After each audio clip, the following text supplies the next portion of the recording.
नमस्कार छात्रों, मैं उज्ज्वला टीचर। आज हम हिंदी पाठ्यपुस्तक से 2 लघु कथाएं संतोष सुपेकर द्वारा रचित ये देखने वाले हैं। सबसे पहले मैं लघु कथा जो है उसका अर्थ स्पष्ट करती हूँ। हिंदी साहित्य में लघु कथा नवीनतम विधा है। लघु कथा का मतलब होता है छोटी कहानी, उसे ही लघु कथा कहा जाता है। इस लघु कथा के रचनाकार जो है संतोष सुपेकर, इनका मैं परिचय कर देती हूँ। संतोष सुपेकर जो है पत्रकारिता एवं जनसंचार क्षेत्र में सुपरिचित नाम से परिचित है। इन्होंने अपने पत्र, कविता, लघु कथा, कहानी, समीक्षा, व्यंग्य लेखा विविध पत्र पत्रिकाओं से नियमित प्रकाशित किया है। इनकी प्रमुख कृतियाँ हैं साथ चलते हुए, हाशिए के आदमी, बंद आँखों का समाज, हंसी की चीखें, यह लघु कथा संग्रह है। चेहरों के आर पार, यथार्थ के एक प्रश्न, ये काव्य संग्रह भी उनकी प्रमुख कृतियों में समाविष्ट होती है। छात्रों, यहाँ 2 लघु कथाएं लेखक ने दी है। प्रथम लघु कथा में बेटे का अपने माता पिता के प्रति प्रेम, लगाव तथा माता पिता का बच्चों के मांगों की पूर्ति तथा उनके जन्मभूमि से जुड़ा दर्शाया गया है।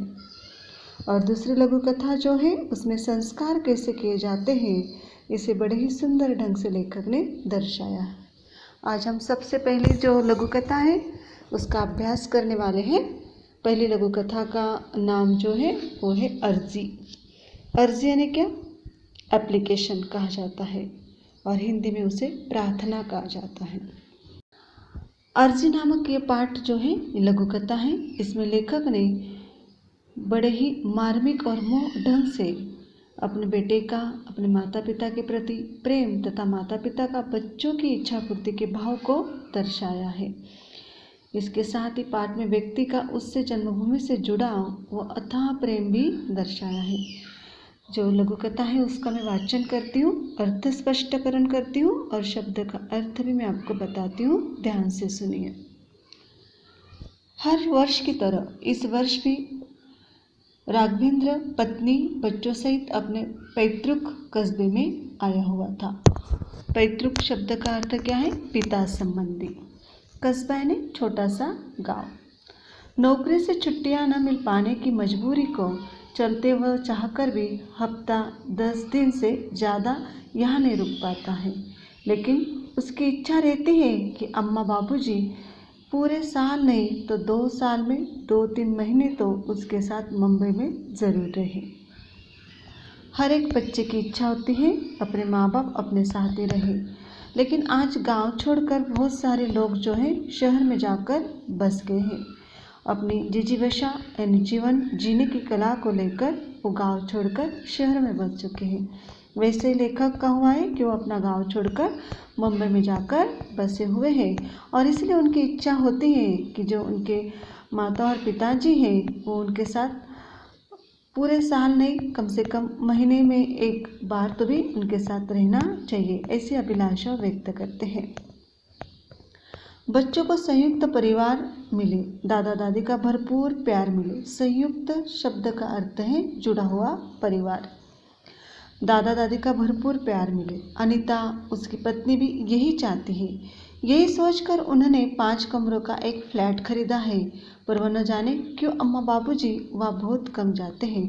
साल भर में एक आध बार, वह भी चंद दिनों के लिए। चंद दिन यानी कुछ दिनों के लिए। बाबूजी आप और अम्मा 4-6 दिनों के लिए नहीं 4-6 महीनों के लिए आया कीजिए।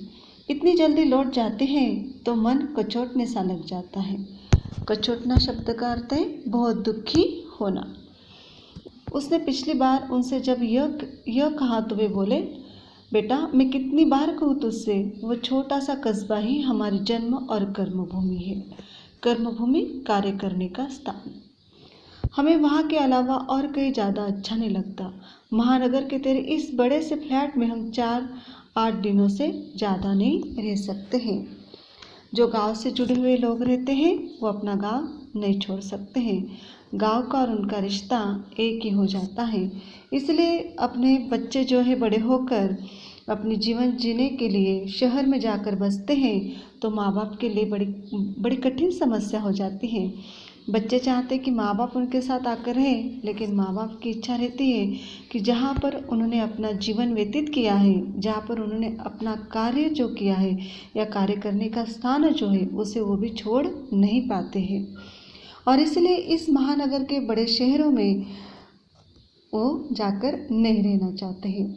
कम से कम 2-4 दिन ही रहकर वो क्या करते, वापस अपने गांव चले आ जाते हैं। इसलिए बेटे की हमेशा इच्छा जो है अधूरी रह जाती है और इसलिए वो क्या करता है, हरदम अपने मन में सोचता है कि मेरे माँ और बाबूजी मेरे साथ रहे तो संयुक्त परिवार का आनंद हम ले सकते हैं। आज शाम वो बचपन से अपने कमरे में घुसा, लाइट ऑन की और कोने में रखे बक्से की ओर बढ़ गया। उसके बचपन का साथी, उसका प्यार, लकड़ी का बड़ा सा बक्सा, वह जब भी वहाँ आता है एक बार इसे बक्से को ज़रूर खोलकर देखता है। सहज उत्सुकतावश यानी जिज्ञासावश जानने की इच्छा रखना, उसने उसे खोला। 6ठी 7वीं 8वीं कक्षा के कोर्स की कुछ पुरानी किताबें, ज्योमेट्री बॉक्स, कील वाले तलवों के फुटबॉल शूज, एनसीसी की एक्स्ट्रा ड्रेस, पुराना फोटो एल्बम और भी जाने क्या क्या। बार बार देखने पर भी इन चीज़ों को देखने आने की इच्छा मरती नहीं है। तभी उसकी नज़र एकाएक पॉलीथीन की एक थैली पर पड़ी। अरे, इसमें क्या है? अब से पहले तो इस पर नज़र ही कभी नहीं पड़ी थी। उसने उसे उठाकर खोला। अंदर पीली पड़ चुकी कागज़ की छोटी छोटी सी पर्चियाँ मिली, यानी कागज़ के टुकड़े। वह एक एक की इबारत लेख जिसे कहा जाता है पढ़ने लगा। बाबूजी, आज मेरे लिए जलेबी लेते आना। बाबूजी, आज शाम को कंपास बॉक्स चाहिए। बाबूजी, शाम को 2 पेंसिल खरीद लाना। बाबूजी बाबूजी बाबूजी। बचपन में बाबूजी से की गई फरमाइश यानी कोई चीज़ लाने के लिए कहना। फरमाइश का पुलिंदा यानी बंडल जिसे कहा जाता है। एक साथ सारे कागज़ों को जो है क्या किया जाता है, जुड़ाकर रखा जाता है, उसे कहा जाता है पुलिंदा था वो। पढ़ते पढ़ते उसकी आंखों में आंसू आ गए। बाबूजी का लाडला राघव कोई भी वस्तु चाहिए होती तो वह मुंह से नहीं कह पाता था, बस इच्छित वस्तु की पर्ची बनाकर बाबूजी की जेब में डाल देता था। और ऐसे कभी हुआ नहीं कि बाबूजी उसकी मांग कोई वस्तु लाना भूल गए हो या उसकी इच्छा पूरी नहीं की। वो सोच में डूबे राघवेंद्र की आंसू भरी आंखों में एकाएक चमक आ गई। अभी यहाँ पर क्या हुआ है, जैसे वो गाँव आते हैं और गाँव में आते ही अपने घर में जो उनका कमरा है उस कमरे में चले जाते हैं और उस कमरे में चले जाने के बाद जो उनके बचपन का साथी लकड़ी का बक्सा जो है, संदूक जिसे कहा जाता है, उसे वो जब खोल कर देखते तो बहुत सारी बचपन की यादें उसमें जमा कर रखी हुई थी।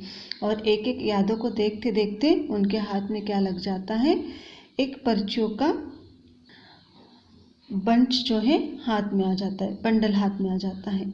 और वहाँ पर उन्होंने पर्चियों में बहुत सारी बातें जो अपने पिताजी के लिए लिखी हुई होती है कि हर एक कोई बात जो है उनके सामने जाकर वो कभी मांगते नहीं थे, तो क्या करते थे, चिट्ठी लिखकर उनसे मांगने का प्रयास करते थे। और इसलिए वो जब पढ़ने बैठ जाते तो उनको सारी बचपन की बातें याद आने लग जाती। तो ऐसे क्या क्या बातें जो है कि पिताजी के सामने न मांगते हुए क्या करते थे, उनके साथ पर्ची दे देते तो वो चीज़ उन्हें अपने आप मिल जाते थे। जैसे बाबूजी आज मेरे लिए जलेबी लाना, तो बाबूजी जलेबी ला देते थे। बाबूजी आज मुझे शाम को कंपास बॉक्स चाहिए तो कंपास बॉक्स आ जाता था। बाबूजी शाम को तो मुझे पेंसिल खरीदनी है तो खरीद कर ला देते थे। यानी जो चीज़ जो फरमाइश की जाती थी वो फरमाइश बिल्कुल उन्हें शाम तक मिल जाती थी।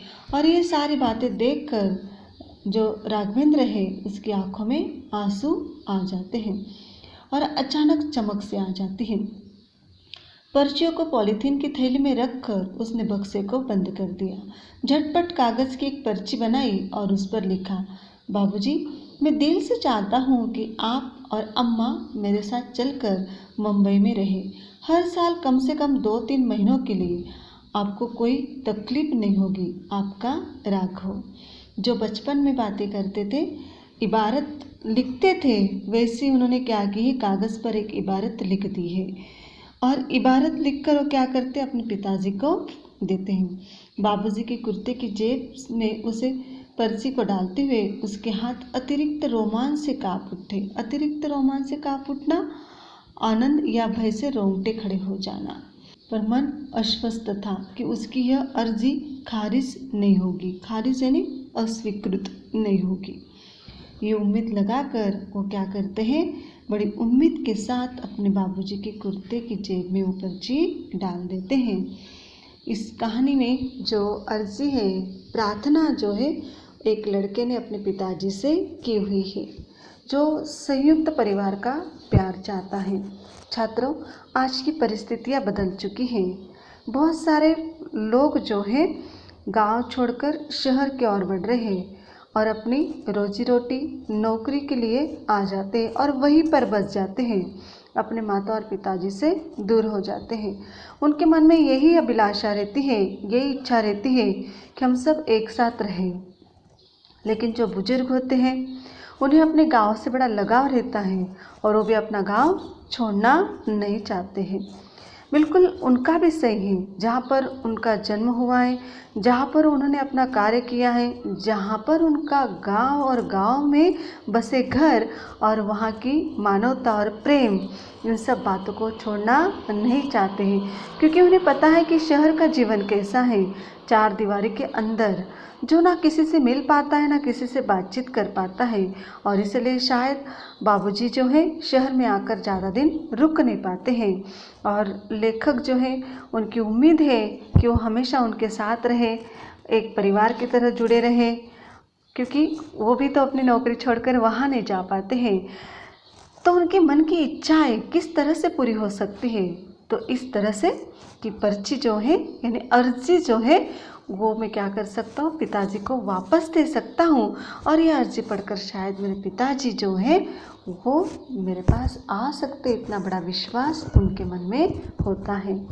मन से की हुई भावनाएं क्या होती है, सफल होती है, ऐसे उनको लगता है। और इसी अभिलाषा से वो क्या करते हैं, अपने पिताजी को अपने साथ ले जाने का पर्ची के माध्यम से, अर्जी के माध्यम से आग्रह करते हैं। यहाँ पर संयुक्त परिवार का प्यार, गांव से जुड़ा हुआ प्यार, और परिवार जो है एक दूसरे के बिना नहीं रह सकता है, इन सारी बातों का बहुत सुंदरता से वर्णन यहाँ पर लेखक ने करने का प्रयास किया है।